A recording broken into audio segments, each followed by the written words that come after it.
Hey guys, it's Misty, athlete mental health coach and author of the Athlete Mental Health Playbook. So today I'm going to read a blurb from this book that I think is really important. It's one of the first chapters in the book, and it's a frequently asked question that I hear over and over again from different people. There's different chatter as progressive as we're becoming about having the conversation about athlete mental health and mental health in general.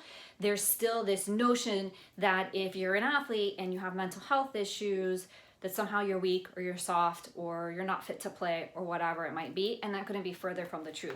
So the question is, do only weak athletes have mental health issues? So I'm just going to read really quick a blurb from here. You can pick up the book too if you want, but I'll read it for you. Just as a physical injury can cause excruciating pain, so too can mental health issues. Just because it's invisible to another person doesn't mean it's not there. Sometimes things happen and you can't get over it or walk it off. Just like you can't simply get over a torn ACL by ignoring it. Neither can you just get over a mental health issue by ignoring it. At some point, everyone deals with trauma, stress, sadness, grieving, and a host of other issues that can affect your mental health. This doesn't mean you're a weak athlete or a weak individual. It means you're human. So here's the deal with that. This means a lot of things to a lot of people. But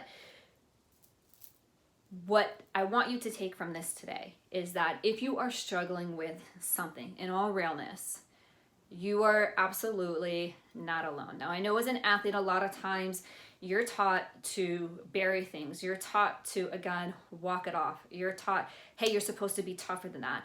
And maybe you even carry this idea within you that you have to have this persona that you're really tough, right? Because, oh, hey, you're an athlete and people expect you to be tough and you don't want to show weakness to your opponents, right? There's so many different layers that go into this conversation for athletes that don't always get talked about.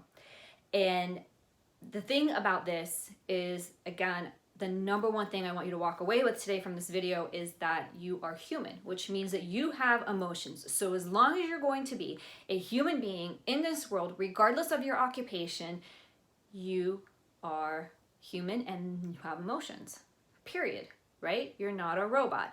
And just like we were talking about in the book, you can have a physical ailment or an injury, and people can see that, right? And then, so it's accepted to be like, oh man, like they have a cracked rib, let's go through the protocol of getting that fixed. And that's, by the way, something that people can generally see. So physical injuries, again, are generally something that people can see. And so therefore it's accepted because they have physical proof with their own eyes. Now, when you are struggling with something up here in your mind, body, soul, heart, within you, and mental health, whether it's just you're grieving, or maybe there's something that's a really deep issue or trauma that you haven't dealt with, or maybe you're somebody that deals with anxiety or depression or OCD or an eating disorder or whatever. There's a bunch of different things that can come up here. By the way, there's no one size fits all mental health label. So let's say but either way, if you're dealing with something and you feel like you're in a funk, the thing is that you have the option of hiding that, right? You might feel inside like the world is ending and it's crumbling on you. And you might think, how do I get past this, right? Because also I think a lot of athletes are conditioned to figure out things on their own, right? For many different reasons, a lot of athletes deal with this. I have to, especially the guys that I work with, I have to deal with this on my own. I'm a man, I have to figure this out. I can't let things bother me. I just have to push through it, whatever might be coming through your mind.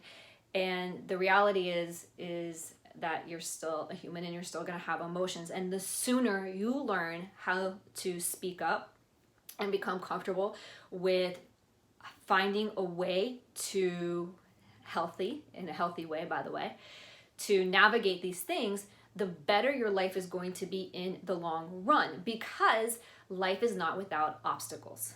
It's just not. That's just the way it is. Nobody doesn't go through a life without struggle or obstacles or stress or things that pop up. That doesn't make anybody if there was somebody out there who didn't, they would be completely unique and they probably would be a robot, right? So but we don't have that experience. So the sooner that we can learn to understand ourselves, build our emotional intelligence, and get help by accepting that it's okay to reach out to somebody to ask them for help. Now that person can be multiple people in your life. It could be a religious leader. If you have a very serious mental health issue, you might want to reach out to a psychologist or a psychiatrist, whichever it might be. You might have a coach on the team that you can go to. You might have somebody like me, somebody that coaches on mental health and wellness. So there's all different types of resources that you can find. The thing is not to only rely on yourself, because mental health is not a do-it-yourself project. All right, now I know a lot of athletes, they'll put the pressure on themselves when they need to develop something. Let's say you find a weakness in your game, for example, and you'll put the pressure on yourself to put that all on your shoulders, right? Either the weakness in your game that you feel you need to improve in order to be a better teammate, or maybe you lost a big game and you feel like that falls on your shoulders because you made a mistake. And so what are you going to do? You're going to hit the field early, you're going to stay extra time in the weight room, you're going to get on the court and take extra shots, whatever it is, to remedy that, right? And so you take those actions. But what about what happens when you have that internal stuff? Again, that stuff that you can't see, that other people can't see. That's not necessarily stuff that you want to deal with on your own. You want to unpack that, because that release of stress, of words, of emotion is a release of energy. So just like you might be pissed off and you're like, you know what, like I'm gonna go for a run or whatever it is when you're pissed off, same thing. You need an outlet for your other things going on in your life, right? And it can be a combination of things. For most people, they have a combination of tools that they work with.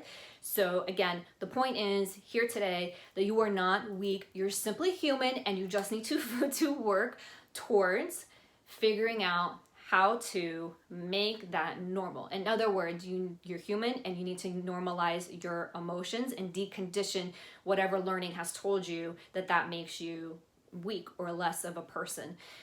So those are the points for today. If you want more information, you can check out the book. Let me grab it again quick here. It's available on Amazon, Athlete Mental Health Playbook, or you can go check out my website, purposesoulathletics.com/resources. There's a ton of content there for you. And again, my name is Misty Buck. I'm an athlete mental health coach and author of the Athlete Mental Health Playbook, and I look forward to seeing you again.